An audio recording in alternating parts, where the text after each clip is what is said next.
കുറച്ച് ദിവസമായി കേട്ടോ പാൽക്കപ്പ കഴിക്കാനായിട്ട് ഭയങ്കര കൊതിയായി. അപ്പോൾ നമ്മുടെ വീടിൻ്റെ ഫ്രണ്ടിലെ ഒരു പെട്ട് വണ്ടിക്ക് കപ്പ കൊണ്ടുവന്നു. അപ്പോൾ അത് ഞാൻ പാൽക്കപ്പ ഉണ്ടാക്കാൻ പോവാണ് കേട്ടോ. അപ്പോൾ കപ്പയൊക്കെ ചെറിയ കഷ്ണങ്ങളായിട്ട് അരിഞ്ഞിട്ട് ഉപ്പും ഇട്ട് നന്നായിട്ടൊന്ന് ഞാൻ വേവിച്ചെടുത്തിട്ടുണ്ടായിരുന്നു കേട്ടോ. 2 വിസിലടിച്ചിട്ടുണ്ടായിരുന്നു. അപ്പോൾ ഇത് നന്നായിട്ട് ആവിയൊക്കെ പോയതിന് ശേഷം നന്നായിട്ടൊന്ന് ഉടച്ചെടുത്തിട്ടുണ്ട്. അതിലേക്ക് കുഞ്ഞുള്ളിയും അതുപോലെ തന്നെ പച്ചമുളകും ചതച്ചത് ചേർത്ത് കൊടുക്കുന്നുണ്ട് കേട്ടോ. അപ്പോൾ ഉള്ളിയും പച്ചമുളകൊക്കെ ഇട്ട് നന്നായിട്ടൊന്ന് ഞാൻ മിക്സ് ചെയ്തെടുക്കുന്നുണ്ട്. പച്ചമുളകിൻ്റെ കുത്തലൊക്കെ ഒന്ന് മാറിയതിന് ശേഷം ഞാൻ തേങ്ങാപ്പാൽ ഒഴിക്കുന്നുണ്ട്.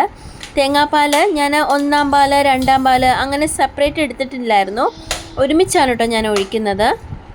തേങ്ങാപ്പാൽ ഒഴിച്ച് നന്നായിട്ട് ഞാൻ മിക്സ് ചെയ്യുന്നുണ്ട്. നന്നായിട്ട് ചൂടായി വരുമ്പോഴത്തേക്കും ആവശ്യത്തിന് ഉപ്പും ചേർക്കുന്നുണ്ട് കേട്ടോ.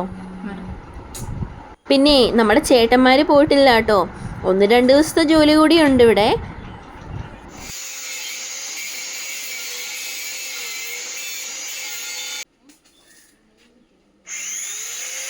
നമ്മുടെ പാൽക്കപ്പയൊക്കെ സെറ്റായിട്ട് വന്നിട്ടുണ്ട്. ഇനി നമുക്കൊന്ന് കടുക് താളിച്ചിടാം. ഞാൻ എണ്ണ ഒഴിച്ചിട്ടുണ്ട്. അതിലേക്ക് കടുക് പൊട്ടിച്ച് കുഞ്ഞുള്ളിയും അതുപോലെ തന്നെ 2 വറ്റൽ മുളകും കട്ട് ചെയ്തിടുന്നുണ്ട്. മുളകൊക്കെ നന്നായി മൂത്ത് വന്നതിന് ശേഷം ഞാനിതിലേക്ക് കുറച്ച് കറിവേപ്പില ഇടുന്നുണ്ട്. ആവശ്യമെങ്കിൽ 1 നുള്ളു മുളക് പൊടിയും കൂടി ചേർക്കാം കേട്ടോ, കാണാനൊരു ഭംഗിക്ക്. ഇത് കടുക് താളിച്ചത് നമ്മുടെ പാൽക്കപ്പയിലേക്ക് ഇട്ട് കൊടുക്കുന്നുണ്ട് കേട്ടോ. എന്നിട്ട് നന്നായിട്ട് ഞാനൊന്ന് മിക്സ് ചെയ്തെടുക്കുന്നുണ്ട്. അപ്പോൾ നമ്മുടെ പാൽക്കപ്പ ഇവിടെ സെറ്റായിട്ട് വന്നിട്ടുണ്ട്.